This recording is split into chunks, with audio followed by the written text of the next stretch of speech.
O efeito Tinder.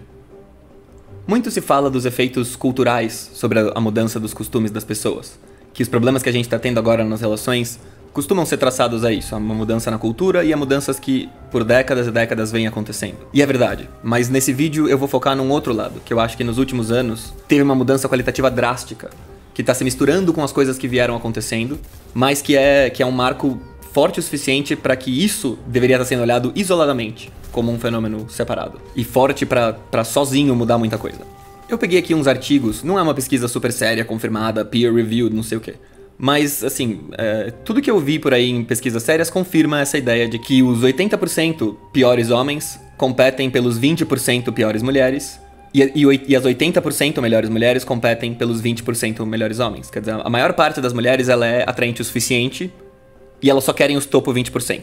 A maior parte dos caras não é atraente e só tem chance com as mulheres que os melhores homens não querem. Essa é a economia do amor nos aplicativos.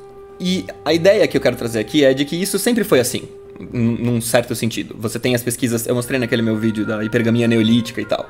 É fato que um número restrito de homens tende a reproduzir comparado com o número de fêmeas. Então, as fêmeas são mais seletivas que os homens nesse sentido. Óbvio, porque elas vão ter o filho, faz mais sentido. E essa é uma daquelas coisas que você observa o espelho, né? Que a natureza, algumas coisas a cultura vai ao contrário da natureza, mas nessa ela tá dobrando. A natureza faz com que os homens compitam de forma que só os melhores funcionem, e a cultura dobra isso e faz com que seja mais ainda assim. Que seja mais restrito ainda quem consegue ter sucesso e quem não consegue. Mas o meu ponto aqui é o efeito da racionalização. É uma coisa que eu trato bastante nos meus vídeos, que tem a ver com a crítica do Adorno e Horkheimer na dialética do esclarecimento. Como que o processo de tentar esclarecer as coisas, de red pillar, ele leva a blue pill eventualmente. Porque você quer red pillar, você quer entender pra melhorar a sua vida. Você não é idiota, você não é masoquista, você não quer entender pra sofrer, você quer entender pra melhorar, pra resolver. E daí chega uma hora que não resolve mais. Mesmo se tudo der certo, a compreensão vai resolver um monte de coisa, mas alguma hora ela resolveu o que tem pra resolver. E aí sobram umas coisas que ela não resolve, e mais, que alguns mitos resolveriam, em vez de esclarecer, que obscurecer resolveria. E o que você quer mesmo é resolver o problema. Então assim como você resolveu esclarecer as coisas pra resolver o problema, depois você decide obscurecer as coisas pra resolver o problema. O que isso tem a ver com essa história? O Tinder ele é uma racionalização, uma otimização do processo normal da coisa. Só que quando você otimiza e aperfeiçoa a ponto de realmente as pessoas têm aquilo que elas querem, sabe? O processo inteiro é subvertido. Você pensa, eu quero ser feliz, e daí você vai trabalhar e arruma uma namorada e não sei o que, um monte de coisa que é meio ineficiente, que traz felicidade, mas também traz infelicidade, que às vezes é bom, às vezes é ruim. E daí você pensa, não, então vou ser 100% feliz. Aí você se tranca no quarto e injeta heroína o dia inteiro. E o que acontece? Então o que acontece é que, para a maior parte das mulheres e para a maior parte dos homens, o jogo, quanto mais racionalizado ele fica, mais difícil ele fica. Porque para a maior parte das mulheres, é ideal que esses 20% top homens, eles não tenham acesso a tipo, 100% das mulheres do mundo. Quanto mais mulheres eles puderem ver, sendo que se não tiver otimizado o sistema, essa é a questão da racionalização, de quando você otimiza totalmente o sistema. A competição fica brutal. Então o Tinder e os aplicativos, eles garantem que o negócio seja totalmente racionalizado, de forma que vai ferrar 80% dos homens e 80% das mulheres. E outra consequência é que a maior parte das mulheres despreza esses 80% dos caras que tá infeliz. Mas esses 80% dos caras infelizes não despreza a maior parte das mulheres. E pra mim, o clima atual de desprezo em massa das mulheres pelos homens é isso. Elas viveram nos últimos anos nessa situação consistente em que tem uma massa infinita de homens. Imagina que toda mulher que fez Tinder e usou por um tempinho, a vida dela é essa. Ela experienciou isso. Como é ser desejada infinitamente por uma massa absurda de homens. Por basicamente infinitos homens. Tem 7 bilhões de pessoas no mundo, 8 bilhões de pessoas no mundo, sei lá. É meio que isso. Você é desejado por um número que é objetivamente infinito de caras. Tem aquela história de você tá com saudade da mulher, olha o celular dela que passa. Cara, olha o Tinder dela que passa. Essa é a questão. E aqui que o negócio vai ficando mais cruel. Porque, por definição, as mulheres sabem que, assim, os caras, quanto mais racionalizado o esquema tá, e a essa altura tá muito racionalizado, elas conseguem saber por definição que, assim, qualquer cara que não tá absurdamente nadando em haréns, é porque ele é um merda, entendeu? Como é que a mulher distingue o cara que tem algum valor do cara que não tem valor? É justamente assim, o cara que tá totalmente feliz, perfeito da vida dele, só assim, porque qualquer cara que tá nesse topo do 20% tem uma chance enorme de estar totalmente feliz, sem nenhum problema, ele, nossa, totalmente tranquilo. tem essa divisão de assim... Eu já vi essa briga algumas vezes. As meninas ficam falando que os caras só falam mal de mulher porque eles são fracassados. E daí os caras respondem, não. A gente sabe que os caras que ficam idealizando mulher, que são os fracassados. E é verdade, tem os dois lados da coisa. O ponto é que os caras que... Os verdadeiros 20%, os caras que estão no topo e estão bem... A porcentagem deles que tem qualquer motivo pra falar desse assunto, se importar com esse assunto, é quase nula. A maior parte desses caras simplesmente é feliz, pode nem saber por quê, porque flui. Mulheres fluem na direção dele naturalmente. E aí, perceba como o esquema de lucro a partir dessa situação é perfeito, é maravilhoso. Os aplicativos, eles usam os top 20% alfas para atrair as mulheres e usam os 80% mulheres para lucrar com os 80% homens.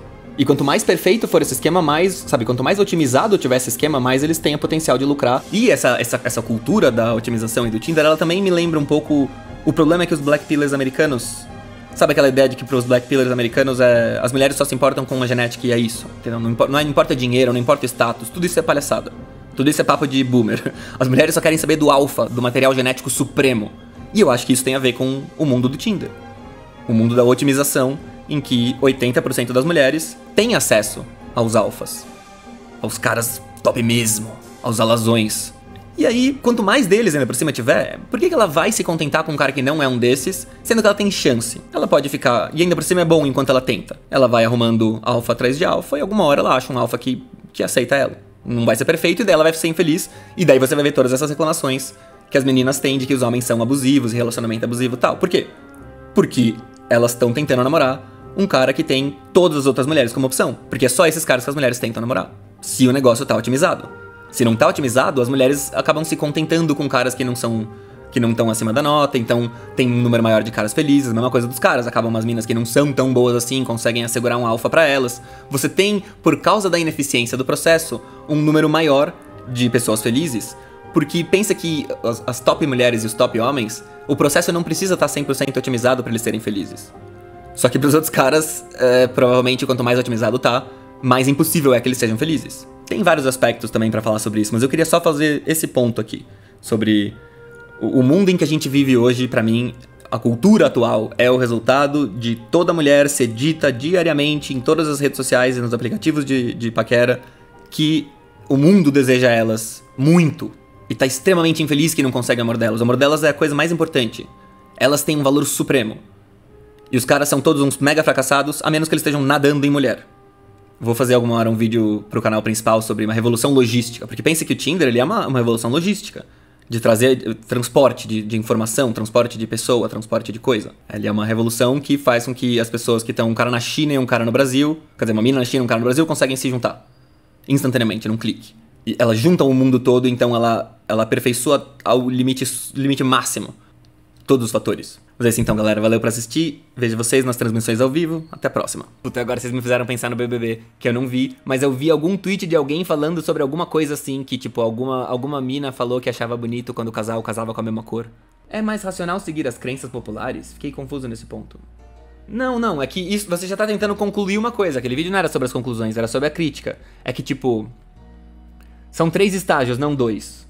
Não é que assim, ou você é cético ou você é crenças populares. O primeiro estágio você é crenças populares, o segundo estágio você é cético, o terceiro estágio você tem que ultrapassar isso, entendeu? Você tem que perceber, você tem que ser cético com relação ao ceticismo pra perceber a verdade das crenças populares idiotas, você tem que ser melhor que elas. O cara que é inferior, o cara que tá no primeiro nível, ele tipo se nivela com a crença popular e ela não faz sentido.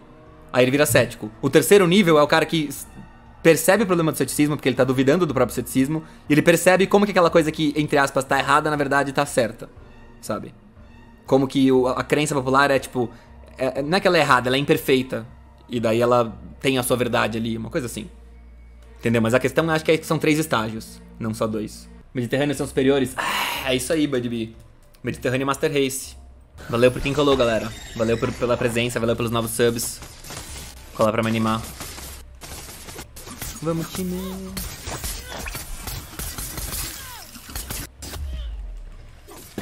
Ih, peraí, chegou minha comida. Alô? Boa noite. Tô descendo, obrigado. Ih, tá vendo? Se eu tivesse uma namorada, ela podia jogar pra mim agora, mas eu não tenho. Migtal refutados.